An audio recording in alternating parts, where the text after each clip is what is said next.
सावरकर और अंबेडकर की दोष ये थी, वो नेहरू से ज्यादा पढ़े लिखे थे।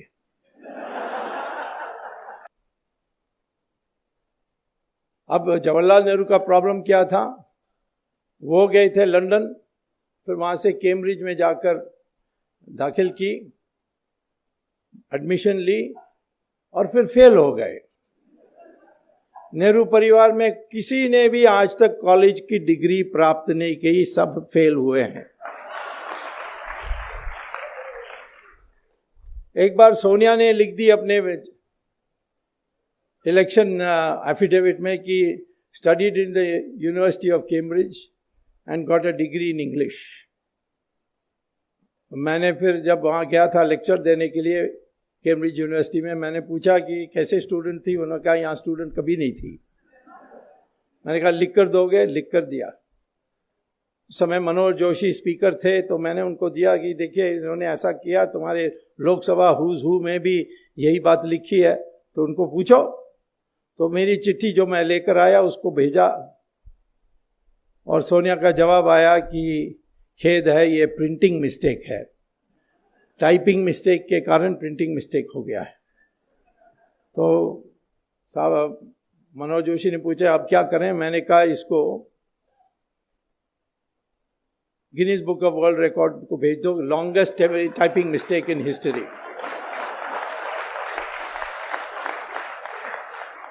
कभी टाइपिंग मिस्टेक हो सकती है, studied in the university of Cambridge and got a degree in English, ये टाइपिंग मिस्टेक हो सकता है। राहुल गांधी का भी ऐसे ही है, फेल फेल फेल। प्रियंका भी जीसस मैरी कॉलेज में फेल, इंदिरा गांधी भी फेल, जवाहरलाल नेहरू भी फेल, उसके आगे मैं पहले नहीं जानता हूं क्या थे। तो इसीलिए मैं कहता हूं कि जब वो सावरकर या अंबेडकर इनके बारे में सोचते थे, इनको ईर्ष्या आती थी और किसी तरीके से उनका बदनाम करने के लिए लगे हुए थे। जैसे अंग्रेज भी सोचते थे ये विचारक है, दिमाग फिरा देगा। जो मकौले ने देश में, हमारे देश में हीन भावना पैदा की, वो हीन भावना को ये हटा देंगे और फिर लोग खड़े हो जाएंगे। सुभाष चंद्र बोस के डर में अंग्रेज छोड़कर गए। ये किसने कहा? जिस प्राइम मिनिस्टर ने इंडियन इंडिपेंडेंस एक्ट पेश की थी पार्लियामेंट में, क्लेमेंट एटली, उन्होंने खुलेआम कहा था, क्योंकि अंग्रेजों का पहले से तय था, 200 साल से कई बार लिख चुके थे कि जिस दिन ये देश के, हिंदुस्तान के लोग खड़े हो जाएंगे लड़ने के लिए, उस दिन हमें छोड़कर जाना पड़ेगा। और खास तौर पर जब मिलिट्री विद्रोह करेगी तो हम एक दिन भी नहीं रहना चाहिए। क्योंकि पहली बार जब Robert Clive battle of Plassey जीतने के बाद मुर्शिदाबाद में जुलूस निकाल के गए, तो 5 लाख लोग इकट्ठे हुए, सब ने गुलाब की फूल उसकी पथ में डाली। तो जो अंग्रेज का कमेंटेटर है जॉन कूपर, उन्होंने पुस्तक में लिखा कि मैं देख के ये हैरान हो गया कि ये हारे हुए लोग, जिसने उनको हराया, उनको उनके पथ में गुलाब के फूल डाल रहे हैं। यदि इन 5 लाख लोग पत्थर उठा के फेंकते तो क्लाइव का नाम और निशाना कभी होता नहीं। और जब इस हिंदुस्तान में लोगों की मंशा बदलेगी, उस दिन अंग्रेजों को बोरी बिस्तर बांध करके तुरंत छोड़कर चले जाना चाहिए। और यही हुआ जब सुभाष चंद्र बोस की जो INA आई हमारे हिंदुस्तान में, उसकी असर सब पर पड़ी और विद्रोह हुआ, नेवी का विद्रोह हुआ, जबलपुर से आर्मी में रिवोल्ट हुआ, पूना से लोग निकले जुलूस निकाल के, तो सारे देश में एक आर्मी का विद्रोह दिखाई पड़ा 1940 में। उस समय उन्होंने ये तय किया कि अब जाएंगे, और महात्मा गांधी ने एक बड़ा संगठन बना दिया। महात्मा गांधी की जो कंट्रीब्यूशन है कोई कम नहीं कर सकता।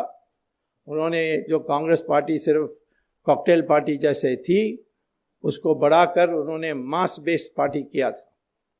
कुछ भी सिद्धांत हो, कितने भी गलत हो, परंतु उन्होंने एक मास बेस्ड ऑर्गेनाइजेशन तैयार किया और अंग्रेजों को विश्वास था कि ये हमारी पीछा ना करेंगे और इसीलिए पावर इनको देकर चले जाएं।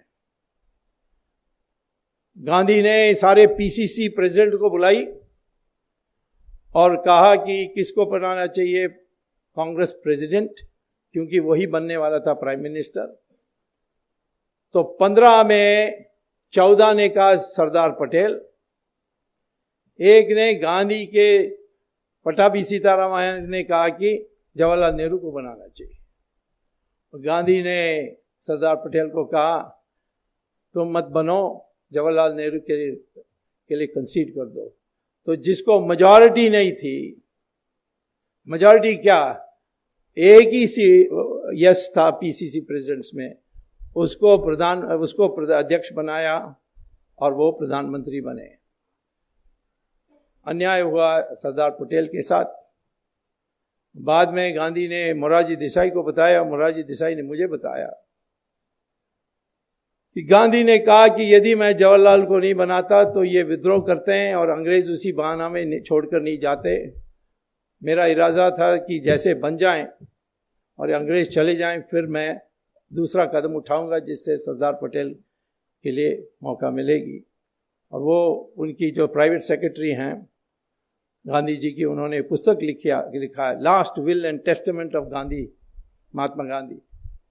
उसमें वो कहते हैं कि गांधी ने आखिर वक्त वो मरने के पहले जो बिरला हाउस छोड़कर जाने वाले थे, तब सरदार पटेल मिले कि मैं अब बर्दाश्त नहीं कर सकता हूँ, मैं छोड़ के जा रहा हूँ वापस गुजरात। तब उन्होंने कहा नहीं, तुम रुक जाओ, मैं कांग्रेस का 2 टुकड़ा करूँगा और एक टुकड़ा आपके पास और दूसरा टुकड़ा जवाहरलाल नेहरू के पास।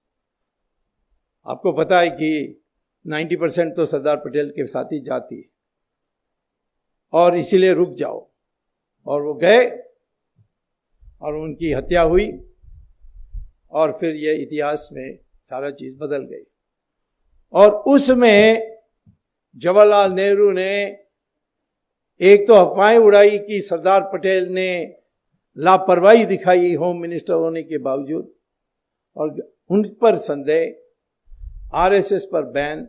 एफआईआर में आरएसएस का नाम कहीं नहीं है, ट्रायल में आरएसएस का नाम कहीं नहीं आया, लेकिन दुनिया भर में प्रचार कर रहे हैं मिस्टर राहुल गांधी आजकल की आरएसएस ने महात्मा गांधी को मारा। अब उनको तो इतिहास नहीं पता है, जो सिखाते हैं चर्च में वही बोलते हैं बाहर।